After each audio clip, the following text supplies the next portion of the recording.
quisiera que me corroboren si tengo buen audio, si me escuchan. Buenas tardes, licenciado. Se lo escucha. Gracias. Muy bien, muchas gracias. Les agradezco el haberme confirmado. Quiero,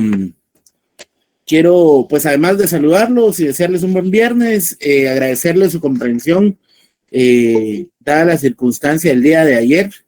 Estamos pues ya retomando lo que corresponde a la tercera unidad. Quiero contarles que al finalizar la clase, los compañeros auxiliares en los chats de WhatsApp, a donde cada uno de ustedes está agregado, les va a compartir unos enlaces de unas lecturas que necesito que realicen. Esas lecturas son para fortalecer el contenido de la segunda unidad. Como les comenté en la sesión anterior, estamos desarrollando la tercera unidad y para la segunda unidad únicamente estamos mandando un material y después de la lectura de los materiales que vamos a mandar para la segunda unidad, vamos a hacer una clase específica solo para resolver dudas. Y para dar una explicación general, dado que la segunda unidad es básicamente contenido de autores, ¿verdad? Es básicamente un contenido de carácter histórico.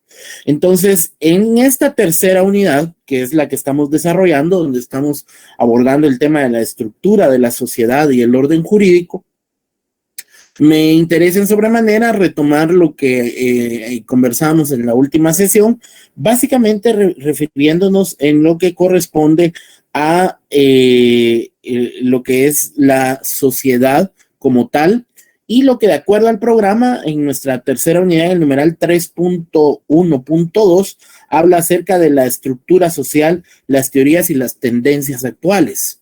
Ese va a ser el tema de la clase de hoy para quienes toman a sus apuntes, la estructura social, las teorías y las tendencias actuales en relación a la estructura social. Ustedes el año pasado llevaron un par de cursos, uno de Introducción al Derecho 1, otro de Introducción al Derecho 2. En ambos cursos, pues ustedes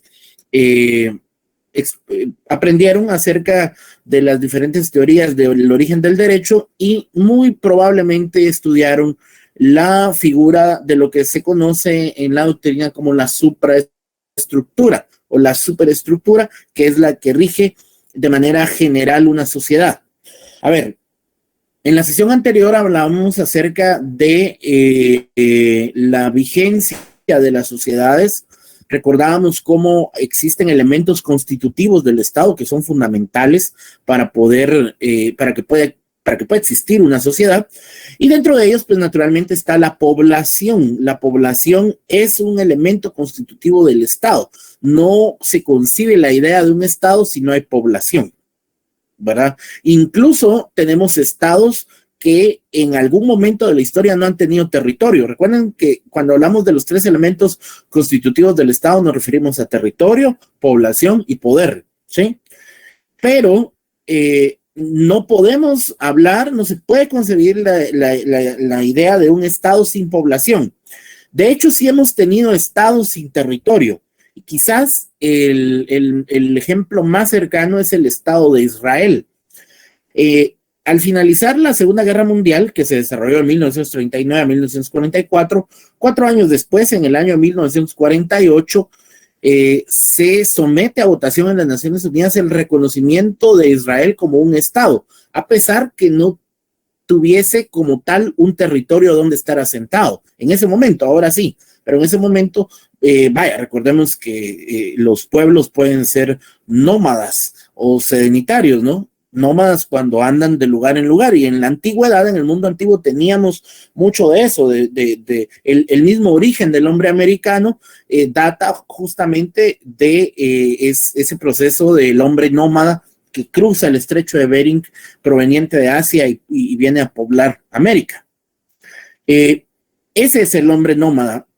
Quiere decir que sí pueden haber estados aún sin territorio, pueden haber estados únicamente con población, pero hay dos elementos que se requieren para que exista el Estado, a pesar de que ya sabemos que son 3 los constitutivos.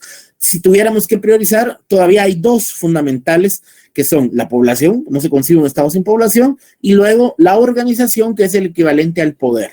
Los estados que están organizados debidamente son aquellos que trascienden, las poblaciones que se organizan son aquellas que trascienden de sus orígenes, digamos, naturales, a ser ya lo que es propiamente un procedimiento específico de lo que hoy creemos que es un estado, ¿verdad?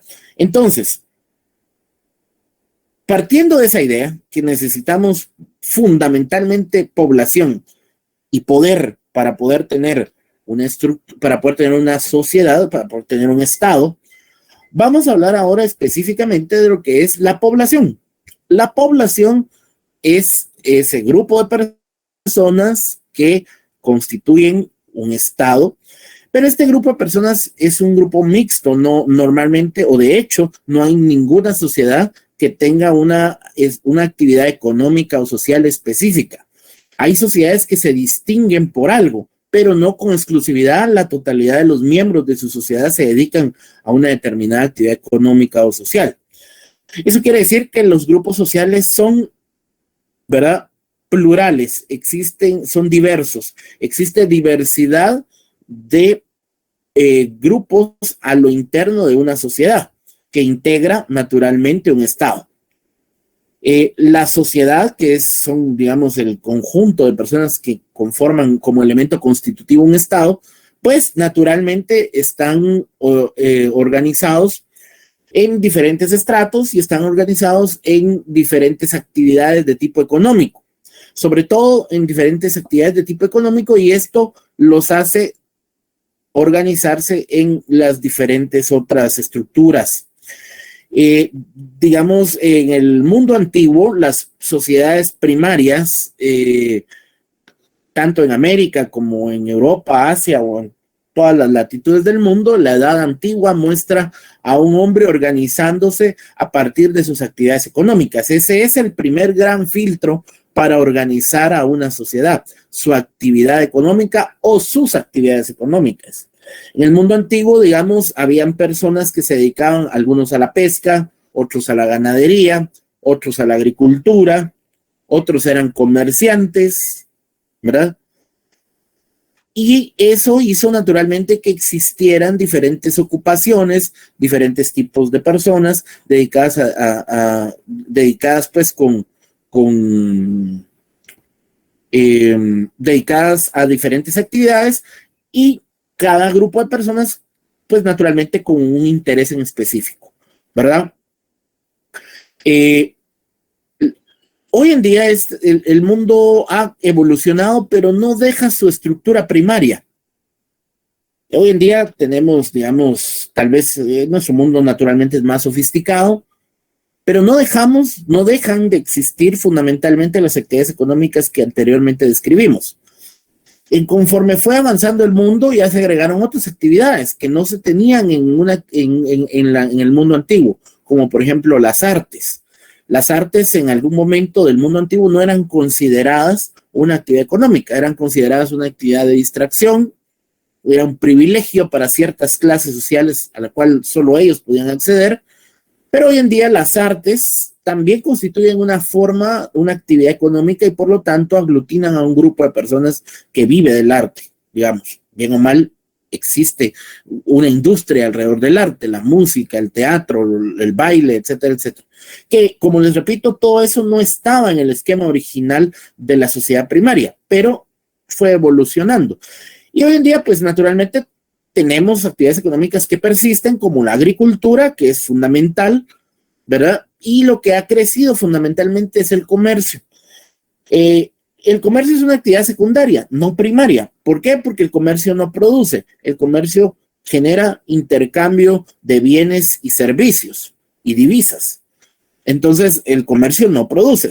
Lo que produce es la agricultura, lo que produce es la pesca, la ganadería. Es una producción primaria.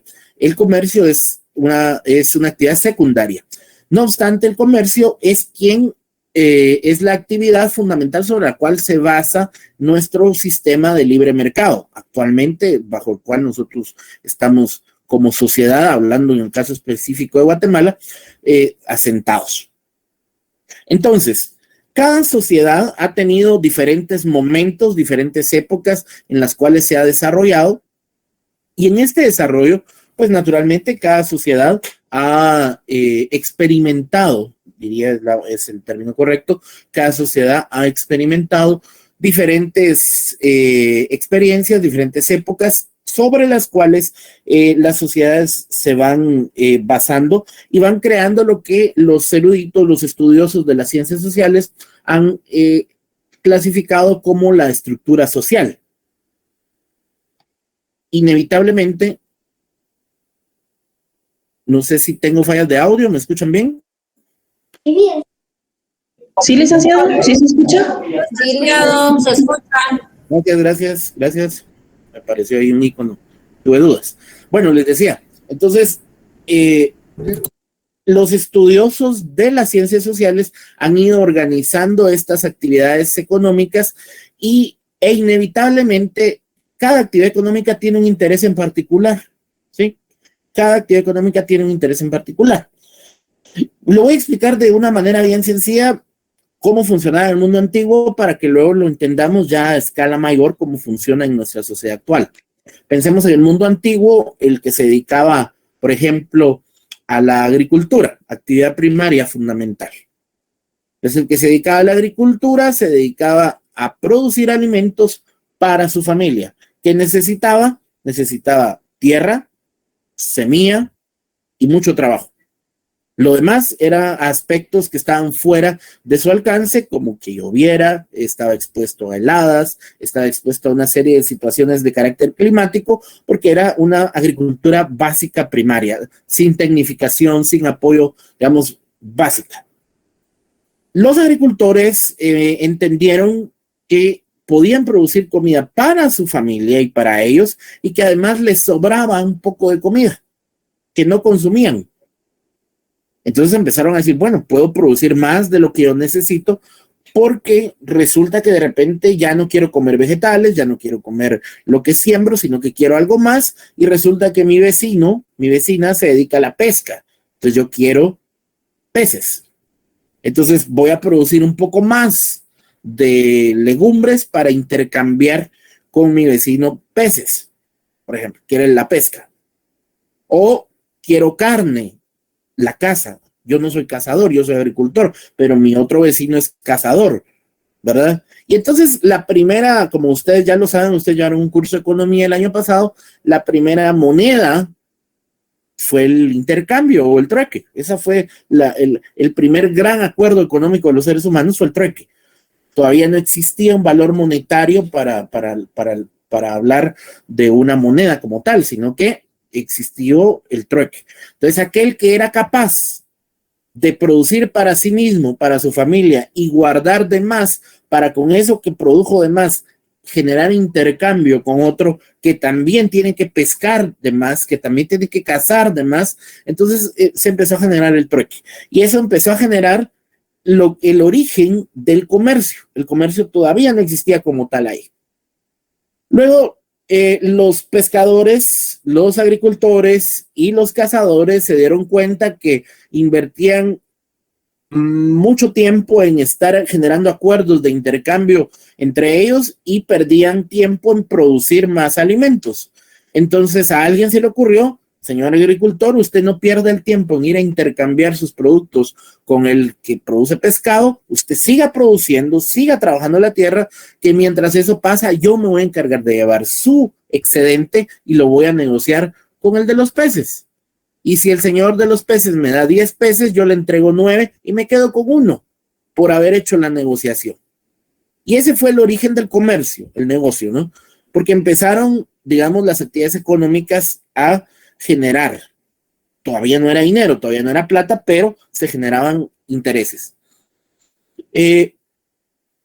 Hasta ahí todo muy bien, pero conforme fueron avanzando se dieron cuenta cada vez que las cosas ya no empezaron a ser tan justas como eran al principio, porque el del comercio resulta que le cobraba 2 peces a uno por el intercambio, le cobraba 2 libras de maíz al otro por el intercambio, le cobraba X cantidad de libras de carne al otro por animal cazado y que le intercambiaba, y resulta que el comerciante no araba la tierra, no pescaba y no salía a cazar, y de todos modos tenía peces, carne de animal cazado, y tenía también lo que se sembraba. Entonces el comercio surgió porque no cualquiera se podía dedicar al comercio. Había que tener un talento para el comercio, había que tener una habilidad para ser un comerciante, sobre todo porque las personas le tenían que confiar a la persona sus bienes que están produciendo para generar un intercambio con otro. Y el origen fundamental es económico. No podemos abordar una estructura, el concepto de una estructura social, si no entendemos que el origen de toda estructura social está basado en la economía. Entonces empezaron a surgir inevitablemente y sin querer, de manera espontánea, empezaron a surgir las llamadas clases sociales. Fue producto del ejercicio pleno de convivencia de los seres humanos. Nadie se inventó las clases sociales. Fueron surgiendo a partir de la economía y del poder que da la economía. Entonces, las clases sociales, la estructura social se compone, y si toman nota, por favor, anoten esto, el origen de la estructura social se compone en un 50% su origen de la economía, en un 50%. Y ahora les explico el otro 50%. Pero el primer 50%, la primera mitad de toda estructura social se basa en su economía. Dependiendo las reglas económicas, se van creando estructuras sociales y se van creando grupos, los grupos de pescadores, los grupos de agricultores, los grupos de comerciantes, los grupos de artesanos, ¿verdad? Y cada grupo tiene sus intereses. Cada grupo tiene sus intereses. Entonces, inevitablemente la estructura social y las clases sociales tienen su origen en un 50% en la economía, en la dinámica económica de toda sociedad. ¿Y de dónde obedece el otro 50% del origen de las estructuras sociales, licenciado? Bueno, el otro 50% obedece a la estructura política de un Estado.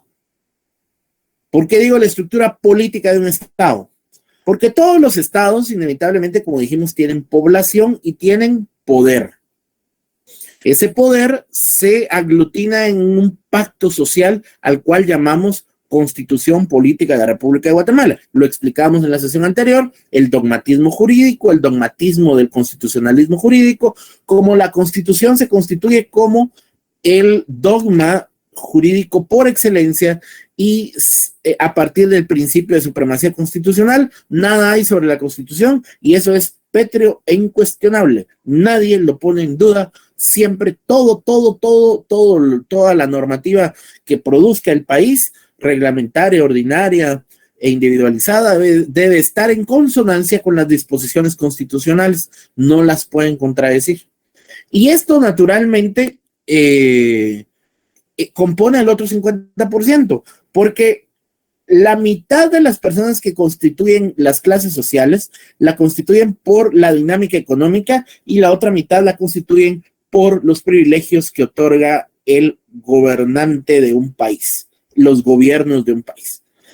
Al reconocer que el Estado requiere de un elemento constitutivo llamado poder, necesariamente estamos hablando que el poder se recoge soberanamente del pueblo en un pacto social llamado Constitución y que este a su vez, citando la Constitución Política de la República de Guatemala, promulgada en 1985 y entrada en vigencia en 1986, dice que el poder es soberano del pueblo y que éste la delega en el presidente, en cada uno de los tres presidentes de los tres organismos de Estado, el Poder Ejecutivo, el Poder Legislativo y el Poder Judicial.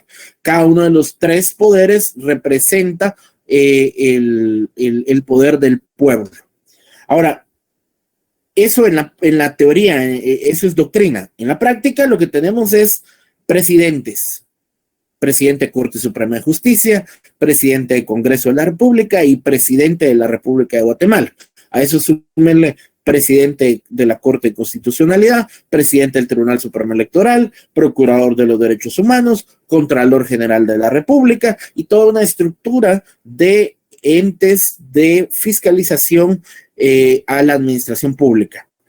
Toda la administración pública es pagada con fondos públicos, es decir, con fondos del Estado, con la recaudación de impuestos que se hacen a las personas que integran un Estado.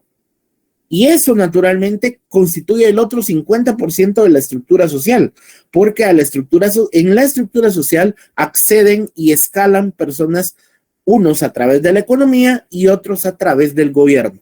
Entonces, la economía y el gobierno son los dos pilares, cada uno en un 50%, sobre lo cual se basa cualquier estructura social en toda sociedad.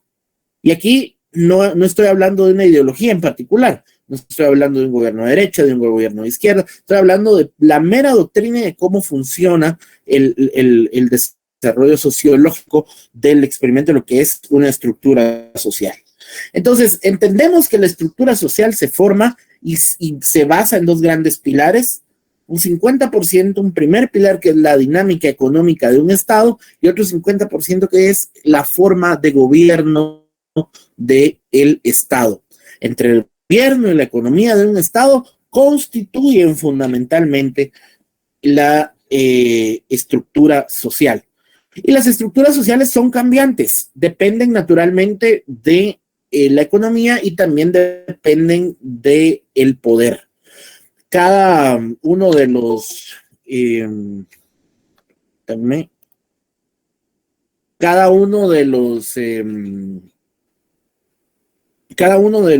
presidentes de los diferentes organismos de Estado recoge naturalmente una forma de gobierno. Acuérdense que no todos los estados tienen las mismas formas de gobierno. Esto también ya lo vieron ustedes en el curso de ciencia política. Se recuerdan ustedes que hay diferentes formas de gobierno. Nosotros, por ejemplo, en Guatemala, ¿qué somos? Somos una república.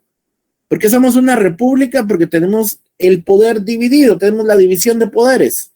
Tenemos un presidente de la república que es el encargado de dirigir el organismo ejecutivo, pero también tenemos un presidente del Congreso de la República y también tenemos un presidente de la Corte Suprema de Justicia, es decir, tenemos 3 presidentes, cada uno de sus respectivos poderes. Nosotros somos una república y además somos una república, dice la Constitución Política, somos una república democrática. ¿Por qué? Porque acudimos a las urnas a elegir. Pero existen otras formas de gobierno y ahora muy en boga por la noticia reciente del fallecimiento de la reina de Inglaterra. Bueno, existieron en el mundo diferentes tipos de gobierno. Uno de ellos fue la monarquía. De hecho, existe. Es una monarquía más, digamos, muy distinta a la que conocimos en los libros, pero es una monarquía como tal, existe, ejerce poder, ejerce su rol económico y sobre todo en este tipo de dinámicas de monarquía o por ejemplo en la Edad Media que existían los feudos. Recuerdan ustedes al señor feudal que era dueño de la tierra y todo lo que había en ella, incluidas las personas. Si usted nacía en una determinada finca y esa finca pertenecía a alguien, usted le pertenecía a esa persona desde que era niño. Era el sistema feudal. Entonces, digamos, a lo largo de la historia han existido diferentes formas de gobierno, pero la forma de gobierno representa una forma de acceder a la escala social y de ascender en la misma. La otra es la dinámica económica.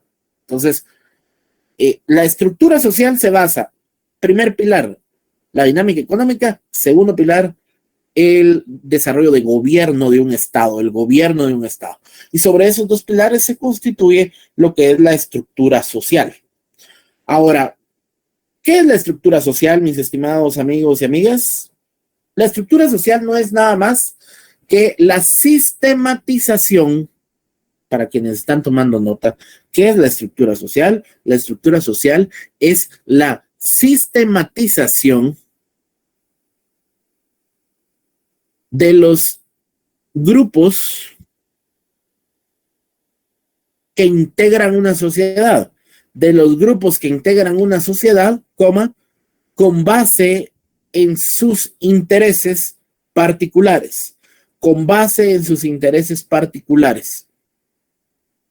Por ejemplo, sé que ustedes lo han oído en las noticias, a veces lo ponen en Twitter, a veces lo ponen en las redes sociales. Hay mucha gente que cuando se refiere al gobierno, se refiere pues despectivamente al gobierno, cualquier gobierno de turno, han habido muchos y siempre, digamos, se mantiene esa dinámica de muchas personas de criticar al gobierno de turno con o sin causa, digamos, eso es otro tema, no estamos hablando de un tema en específico.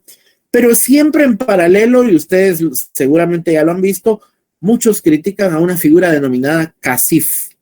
¿Qué es el CACIF, mis estimadas amigas y amigos? No es otra cosa sino el sindicato de los patronos. Porque los sindicatos no son solo para los trabajadores. El CACIF es el sindicato patronal más grande del país, en donde se reúnen los industriales más poderosos del país. ¿Para qué? Para proteger sus intereses. Ahora, ¿es malo organizarse para proteger sus intereses? No, no es malo. Condenar la acción de que exista el CACIF sería el equivalente a condenar la acción de que exista, por ejemplo, una asociación de estudiantes de derecho, una AED. No es malo la existencia en sí misma ni de la AED ni del CACIF, cada uno con sus intereses particulares. Es más, la Constitución Política de la República de Guatemala le garantiza a todos los guatemaltecos un derecho fundamental que es la libertad de asociación. Usted es libre de asociarse con quien quiera, siempre y cuando no riña la ley. Libertad de asociación. Eso es una garantía constitucional. Ahora, ¿en qué momento hay un límite para la libertad de asociación? ¿En qué momento es dañino para la sociedad alguna acción del CACIF? Si ya dijimos que está bien que ellos defiendan sus intereses. ¿En qué momento es dañino para la sociedad, por ejemplo, alguna acción de la Asociación de Estudiantes de Derecho o de la Asociación de Estudiantes Universitarios, de la ED o de la EU? En ningún momento. En ningún momento, porque cada uno está ejerciendo su garantía constitucional de la libertad de asociación. Ahora, sí dice la Constitución, recuerdan ustedes, lo leímos, fuimos muy enfáticos en eso, cuando se aborda el tema del bien común. Cuando se aborda el tema del bien común, entonces ya las cosas cambian. ¿Por qué? Porque el bien común, dice la Constitución, es el que debe anteponerse frente a toda situación negativa. El bien común. Entonces, ¿por qué? Porque muchas veces los intereses particulares de un grupo en la sociedad van a contradecir los intereses particulares del otro grupo en la sociedad. ¿Y qué pasa cuando tenemos dos grupos que pertenecen a la misma sociedad que tienen intereses contrapuestos? ¿Qué pasa? La Constitución Política de la República dice, deberá resolverse todo conforme al bien común. ¿Bien común de quién? ¿Del grupo A o del grupo B? No, bien común de todos. Por eso bien común se refiere a todos los que integran una sociedad. Y eso es importante que lo tengamos presente. Por eso, entonces, la definición de la estructura social. ¿Qué teorías existen en relación a la estructura social? Básicamente, existen dos teorías y yo cuando les explicaba cómo surge la estructura social, les combinaba las dos teorías. La primera teoría del origen de la estructura social hace referencia a que la estructura social tiene su origen en la dinámica económica. Y la segunda teoría dice que la estructura social de toda organización, de toda sociedad, obedece básicamente a la organización política, administrativa o de gobierno de un estado.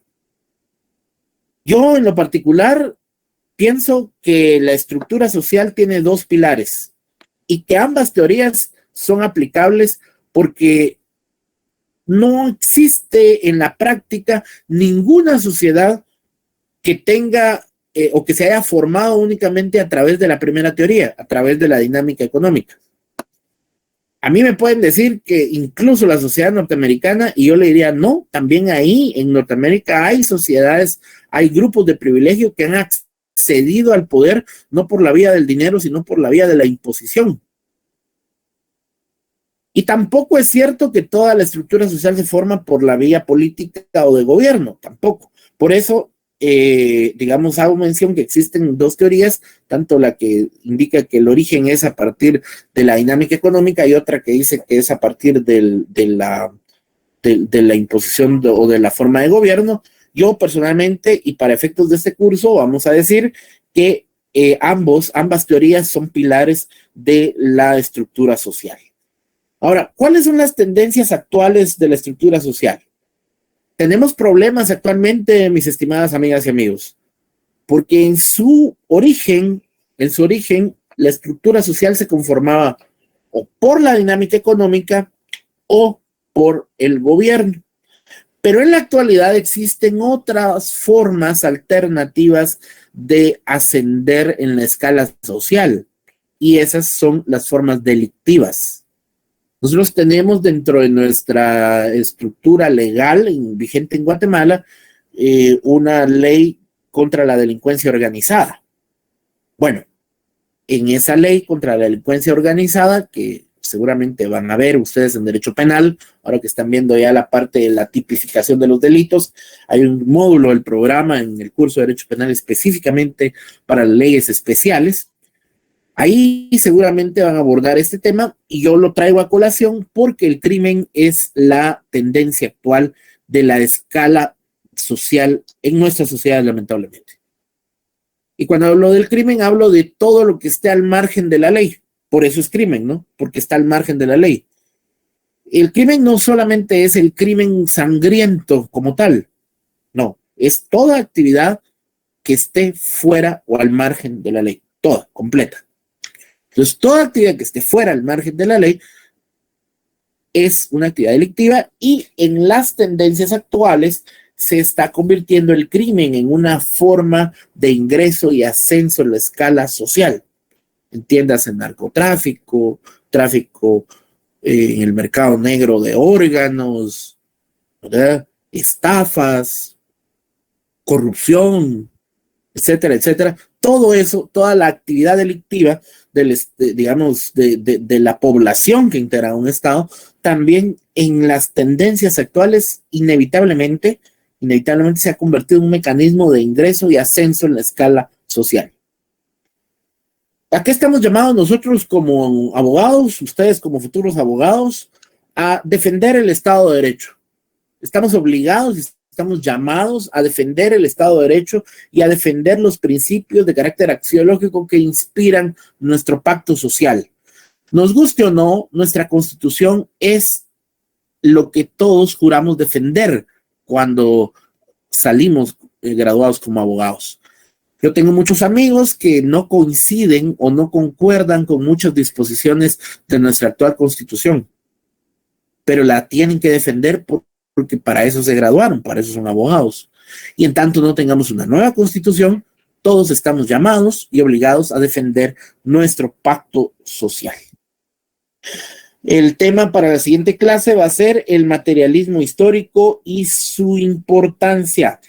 Antes de terminar la clase de hoy, no sé si alguien tiene alguna duda o alguna inquietud, puede levantar la mano sin ningún problema.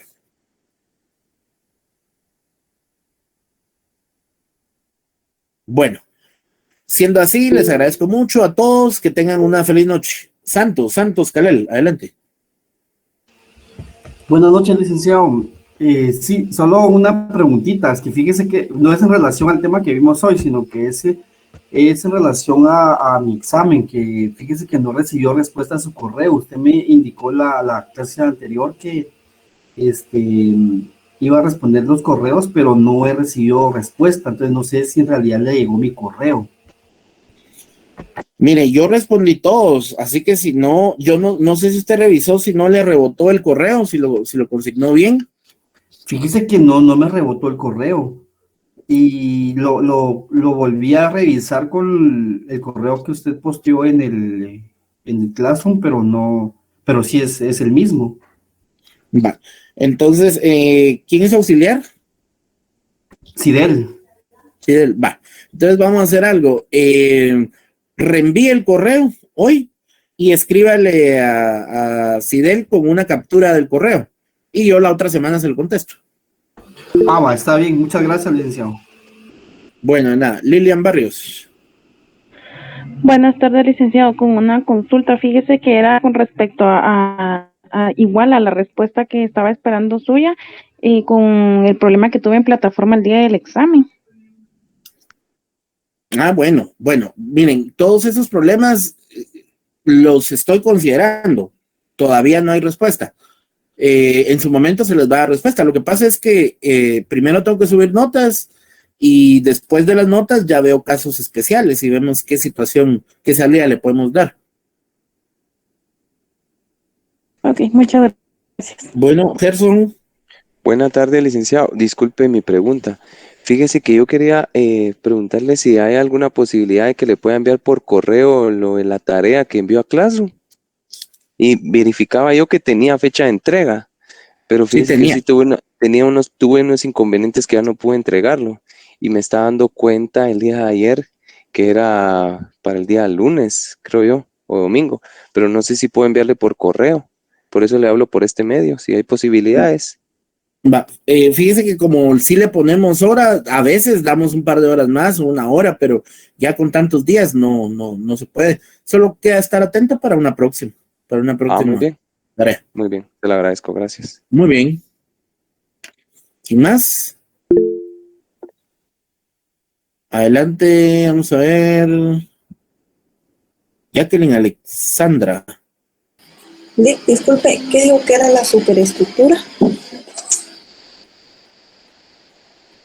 A ver, eso fue a la mitad de la clase. Hablé de la superestructura indicando que la superestructura. No, les hice referencia a que en el curso de Introducción al Derecho ustedes abordaron el tema de la superestructura. Y les dije que en este momento lo que estamos viendo es la estructura social. Les di una definición de estructura social. La superestructura es un concepto abstracto que va más allá de la estructura social. La estructura social la podemos ver, ¿verdad? Esa la podemos ver. Estamos organizados y la estructura social se basa en el derecho de libertad de asociación, el colegio de abogados, el colegio de médicos, digamos, la asociación de estudiantes universitarios, ¿verdad? Todos organizados en diferentes grupos. Esa es la estructura social porque nos organizamos con base a nuestros intereses. Ahora, la superestructura es un concepto abstracto que básicamente hace referencia a quienes pueden manejar el poder detrás de la estructura. La estructura social es visible, la podemos ver, sabemos quiénes son. La superestructura es lo que está atrás de la estructura que no podemos ver y que mueve los hilos del poder. Ese es otro concepto que vamos a desarrollar con más detalle en una próxima sesión. Gracias. Muy bien. Gerson, ¿todavía tiene la mano arriba? ¿Algo más?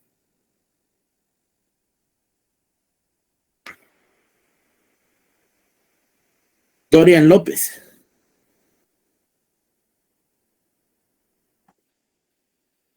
Dorian López. Bueno, entonces estamos ahí, compañeros. Que tengan todos un buen fin de semana. Nos estamos saludando. Gracias. Buenas noches, licenciado. Buenas noches, licenciado. Buenas noches, licenciado. Feliz noche, licenciado. Gracias, descanse.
Disculpen compañeros, no sabe si graban la clase.